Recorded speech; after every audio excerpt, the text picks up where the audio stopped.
Hi everybody, it's Tom from Vehicle Visionary. I hope you're having a great day. This is the 2023 Honda Accord Hybrid Sport. In today's video, we're going to try to answer the question, is this the best hybrid trim level? At least for the Honda Accord. It has an exterior color of Still Night Pearl. It's really a nice looking color in my personal opinion, but if you were to buy an Accord, whether it's the hybrid or the non-hybrid version, what exterior color do you prefer?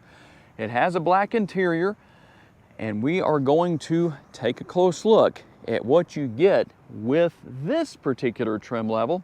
It definitely has a nice look to it, and while when the Accord first came out for this 11th generation, a lot of people didn't like the way it looked. It seems that more and more people are starting to say, yeah, it's kind of grown on me a little bit.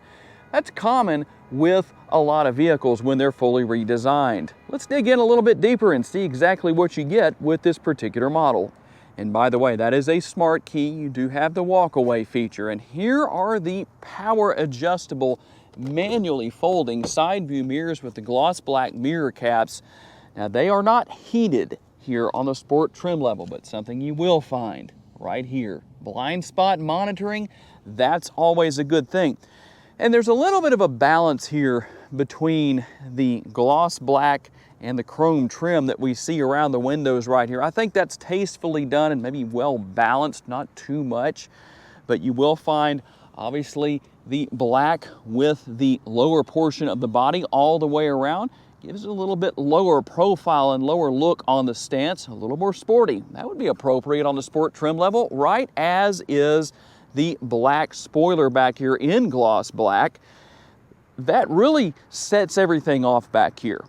It's a nice balance between the Still Night Pearl and that black on the rear spoiler and the new look for the rear tail lights. Some people like it, some people don't, but I know a lot of people say, you know what, I'm glad that that crab claw or stapler look is gone. Tell me what your thoughts are where that's concerned.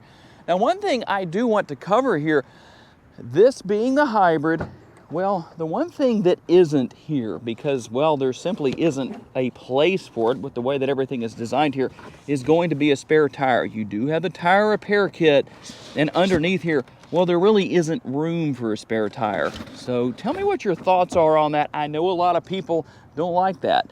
Some people, well, maybe just not a big deal. Tell me what you think. One thing that I do like here is the fact that regardless of whether or not you go with a hybrid Accord or a non-hybrid version, you will find that you will have the same amount of cargo space. That's not something we always see with all vehicles. Typically, with hybrids, you're going to have a little bit less cargo capacity than you do with a non-hybrid, but not in this case. 16.7 cubic feet across the board. And for those of you who like to see both sides of the seats folded down, there you go. In the event that you are saying to yourself, I want a vehicle that's going to get great gas mileage, but I don't want full EV. This is something that's worth considering because no matter what, as long as you have gas in the gas tank, that is, by the way, 12.81 gallons, according to Honda, in case you were curious about the size, you're going to be able to get down the road here no matter what's going on with the dual motor electric system here as far as the dual electric motors go with this car. So as long as you have that gas, you can take advantage of the 2-liter 4-cylinder that's here that works in conjunction with the hybrid end of things. 204 horsepower, 247 pounds-feet of torque. When the charge capacity is at the right place, it will go and kick into hybrid mode, or into electric mode, I should say. And when it's below a certain charge capacity, the gas engine will kick in, and you're going to be able to continue driving down the road. No problem at all. That's good. You don't have to worry about, do I have enough charge capacity? Say you're stuck out in traffic and it's extremely cold, a time when batteries drain quicker. That's the big advantage of hybrid over EV. Made it to an eCVT. And one thing that's interesting here, and I'll explain why this is, MPGs, 46 city, 41 highway, 44 combined, and 2.3 gallons of gas is what you should use per every 100 miles driven. Now typically, these numbers are reversed. It would be 41 city and 46 highway. The reason why they're backwards compared to what you might be used to seeing, in case you didn't know, is because when you're out on the road driving at higher speeds, you will obviously use the gas motor more than you would in a city.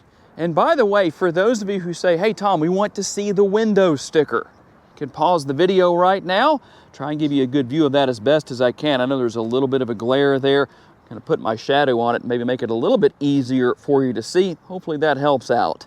And within the confines of the interior, you're going to find an armrest here that's, well, comfortable, I'd say, at least based on my experience here using the armrest test. This is not the armrest test. A lot of us do that, but I've learned that's not what we need to be doing. Just put your arm up there.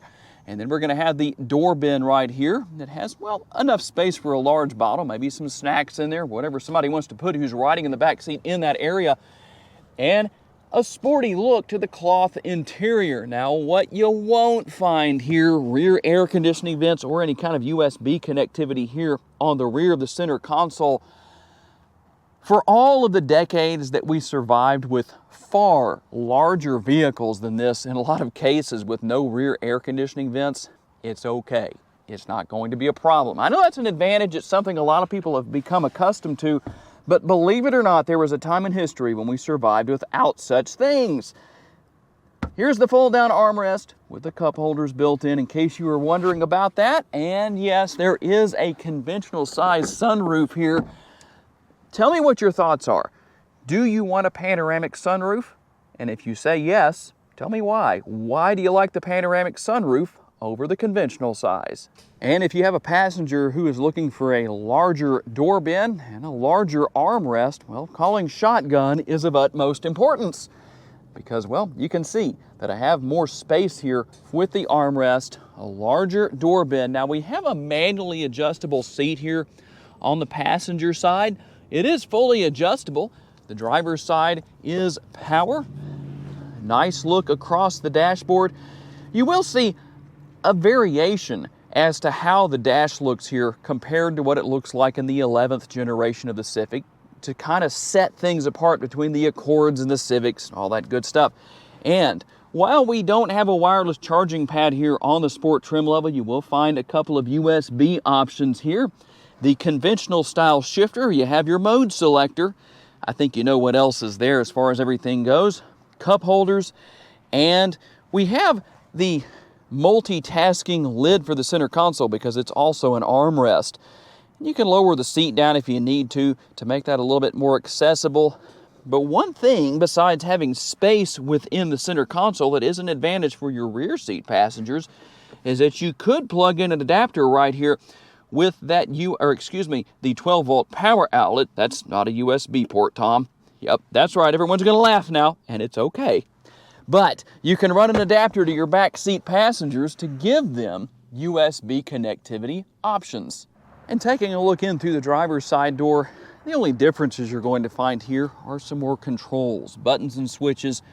Control those power adjustable side view mirrors and the windows. All that good stuff is here. And you can open the trunk right here. That makes that convenient. A couple of different ways to do that. There's a button on the trunk, the button right here in the interior, and on the remote. You can drop the lever right here to adjust the tilt and telescopically adjustable steering wheel. And there is the greeting music, if you want to call it that, when you hop into the interior of your Honda Accord Hybrid Sport. And the updated instrument cluster, the driver's display, well, I think it looks nice. Looks modern, it's digital. You'll know when the headlights are on with the illumination in front of the likeness of the Accord right there. And obviously, you can go through a lot of different features with your steering wheel mounted controls. You have the control right here, not only for the headlights, but this standard feature right here that comes on every trim level of the Accord, whether hybrid or non-hybrid, controls something called the turn signals or the blinkers. And now I know I'm going to get comments, and people are going to say, what are turn signals or blinkers? I have no clue as to what that means. I know that because I drive around you regularly. Can't say anything sarcastic or funny about the lever here because most of you do use your windshield wipers. Well, I think you do. Sometimes when it's raining really hard and you're all over the road, well, I wonder about that too.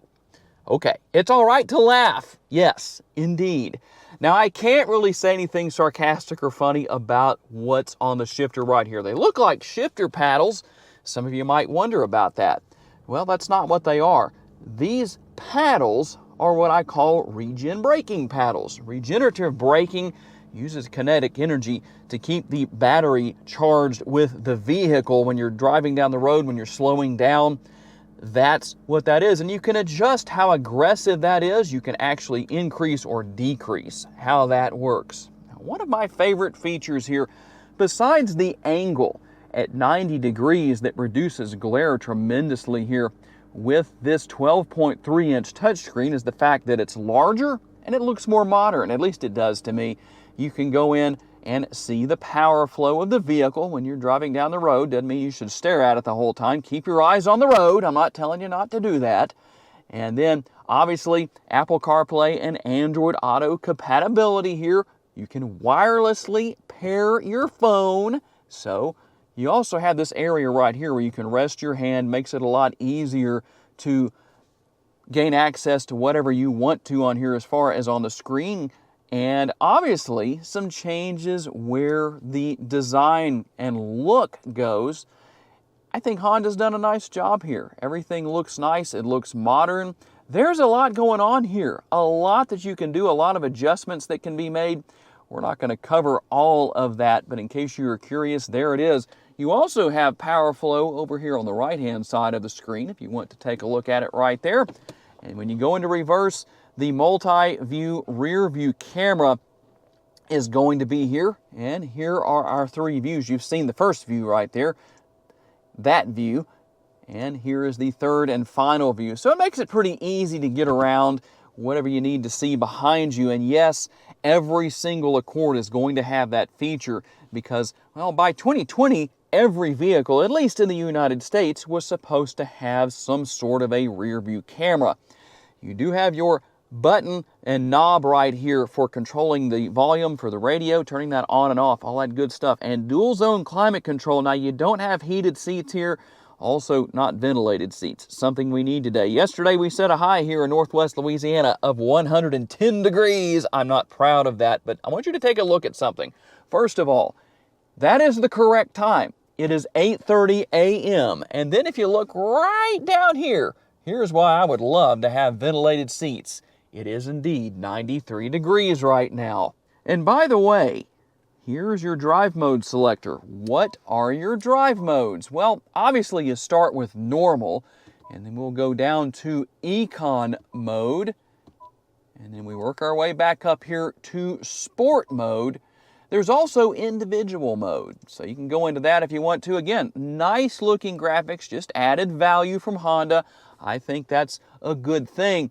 And a lot of different things you can go into with the vehicle. You can go into general settings and make several changes. And again, you have a new look for 2023 and into 2024, obviously, as far as that goes. By the way, one thing I wanted to show you, I've shown you how you'll have the illumination in front of your Accord, at least the likeness of the Accord on your dash right there. Well, when you put the Accord into drive, you'll notice that the positioning of the car changes. And when you turn the headlights on, that is the look that you have when you're driving down the road. All right, we're out here on the road for the test drive. And part of the goal of Honda, at least what they say is supposed to happen here with this new dual motor hybrid system, or the dual electric motors, I should say, is that it's supposed to give the Accord a more sporty and fun driving experience. And you know what? I have discovered that to most certainly be the case as far as this hybrid version goes. It's fun to drive. It may not have as much horsepower as was available with the 2.0T in the past, 252 horsepower, but it still does a great job. The handling characteristics are fantastic. You know, it's a great, well-balanced vehicle, we'll say. Low center of gravity. It works really well. The power to weight ratio seems to be good. And let's not forget about the fact that you can still have some very solid gas mileage numbers. And obviously the number right here will increase as we drive. because, well, this one doesn't have a lot of miles on it. In fact, it already went up right there. But the thing here is that there's not only a great experience as far as driving goes, it gets down the road when you need it to, but you're also looking at the fact that it has a nice, comfortable ride quality. So how about acceleration? Well, absolutely no problem. It gets up to speed, and believe me, I got up to speed. I don't know if you can see it on the speedometer up here, but it definitely got up to speed. It would be justifiable to push the brake pedal a little bit right now. But overall, a very fun vehicle to drive. Easy technology to learn, even though you have a new look as far as the infotainment screen goes. Well, essentially, it's the same thing that's been here for the last few years. It just has a different look, but it's still just as easy to use as it's ever been. And that's the good thing about it. For those of you who are out there maybe saying, wow, I've waited a long time to buy a new vehicle, and now I need to go ahead and do it. I don't have a choice. Technology is a little scary for me because I've never had all that kind of stuff, not a 12.3-inch screen or anything like that, with the infotainment screen and the backup camera and all that stuff, and it's a little scary for some people. Well, don't let that bother you, especially with the Hondas. If I had to rank vehicles by which one is the easiest, has the easiest technology to learn, I would definitely have to say Honda is number one. That's my personal opinion on the subject. There's a lot of vehicles out there that have easy to learn and use technology, but Honda really does have probably the easiest, I think. And the way I like to put it is you can use the hunt and peck method to figure it out. Or, you know what? You can get on YouTube and there are tutorial videos to tell you, well, I think anything you want to know. And you can go back and rewatch those as often as you need to. So, a really well-balanced vehicle here. The interior has plenty of room. It's comfortable for me personally, and while I may not be the largest person around, I have talked to people who have had friends that are 6'4", I believe, maybe a little taller than that. Somebody left a comment one time on one of these videos about that and said they had someone that was about that height or maybe a little more sitting in the back seat, said it was no problem, they were comfortable back there. Obviously, you can adjust the front seats to compensate accordingly, so you really have just about everything you could want here. A reasonable price, plenty of space. This Accord will get up and go when you need it to, and when you want to just drive without driving spiritedly, so to speak, you can do that. You can put it in econ mode. You can get solid gas mileage. So there's a lot of advantages, a lot of pluses here. Tell me what your thoughts are on the Accord. One thing I'd like to know, give me a couple of things that you were hoping for with 2023 that maybe Honda didn't do, something maybe you'd hope to see in the future. All right, I'm just about out of breath out here in the mid-90s at 8:30 in the morning. So it's your turn to talk. Is the 2023 Honda Accord Hybrid Sport the best trim level? Is the Sport trim level the best trim level available for the Accord Hybrid? Tell me what your thoughts are. Tell me why you answered the way that you did. I'm always curious to know. I have to say a special thanks to my friends here at Holmes Honda for loaning me this Accord Hybrid Sport for the day. And a special thanks to each and every one of you for being kind enough to give me the opportunity to give you a vision for your next vehicle. If you enjoyed this video and haven't subscribed to the Vehicle Visionary YouTube channel just yet, please consider doing so. And if you want to learn about other vehicles you may wish to consider purchasing, check out the video that's on the screen right now, and I will see you there.